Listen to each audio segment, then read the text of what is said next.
I'm Lynn Ruth Miller. I'm 75 years old. Yeah!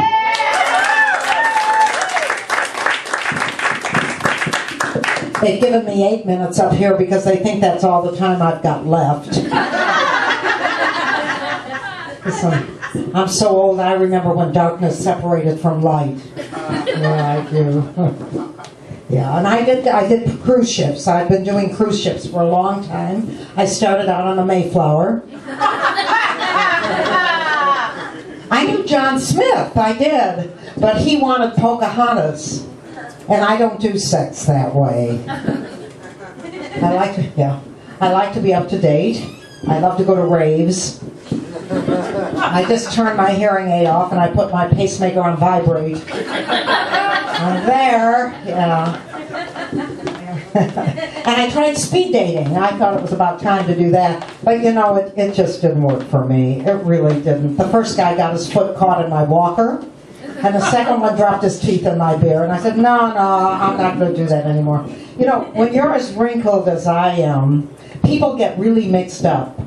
I took my bulldog to the vet, and he gave me the shot.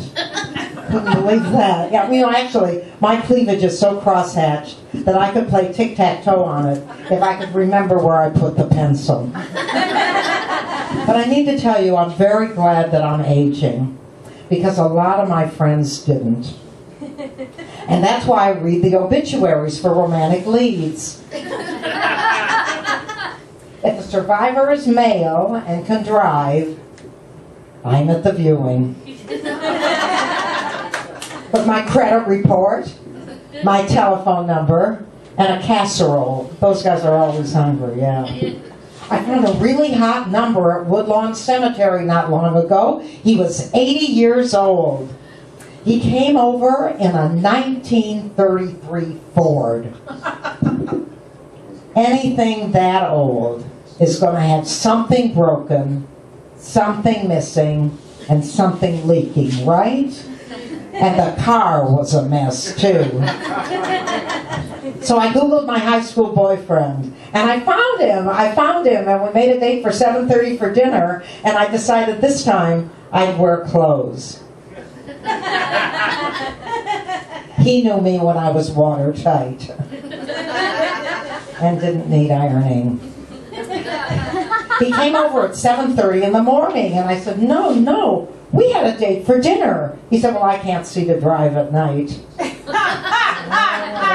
Yeah. So there I was at Denny's, and he was whispering sweet nothings in my good ear. We were having a spirited discussion about glucosamine, and I was wiping the applesauce off his bib when he said, whoops, there goes my hearing aid, you'll have to sign.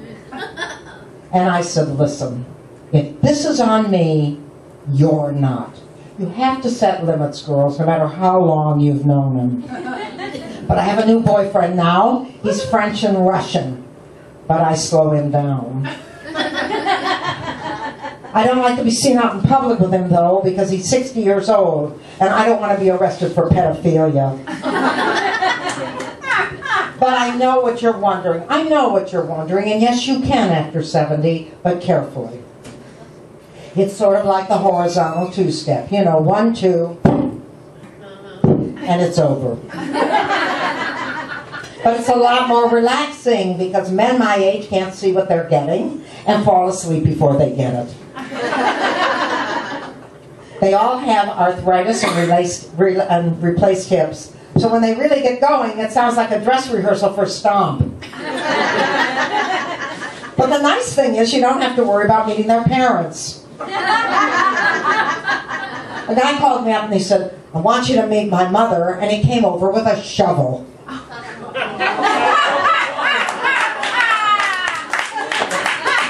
And you know, old men think they're so hot. This guy called me up and said, wait till you see my package. Wait till you see my package. And it was immense, it was. It had a respirator, it had an insulin pump, and it had a holster. I said, where's the gun? He said, it backfires. I said, well, at our age, what can you expect? Yeah, well, actually, you know, when I was your age, that's what your age, yeah, I'd wake up in the morning, and the guy was gone.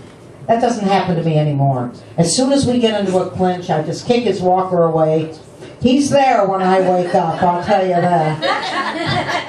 You gotta be tough. And if he and if he gets really frisky, I just pinch his oxygen tube. That slows him down.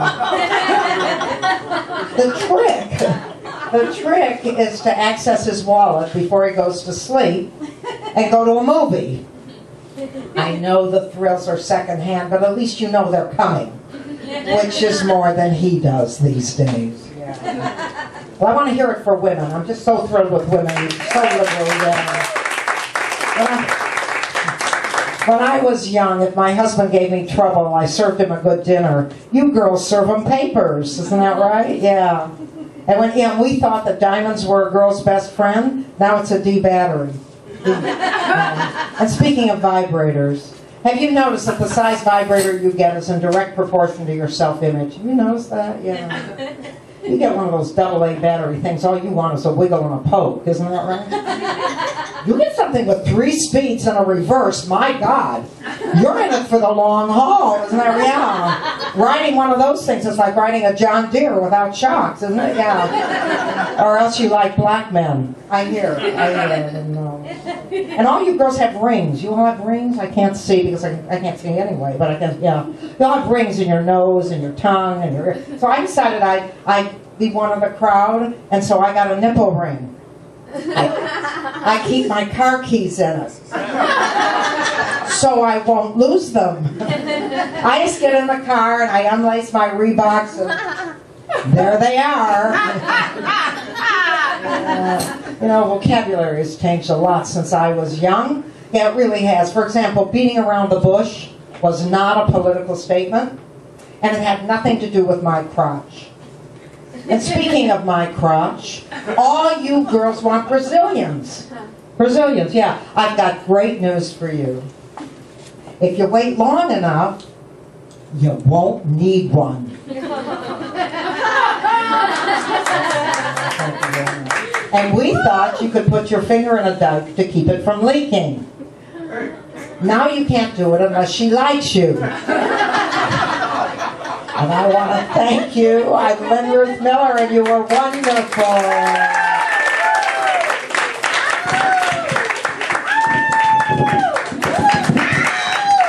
Lynn Ruth Miller, everybody.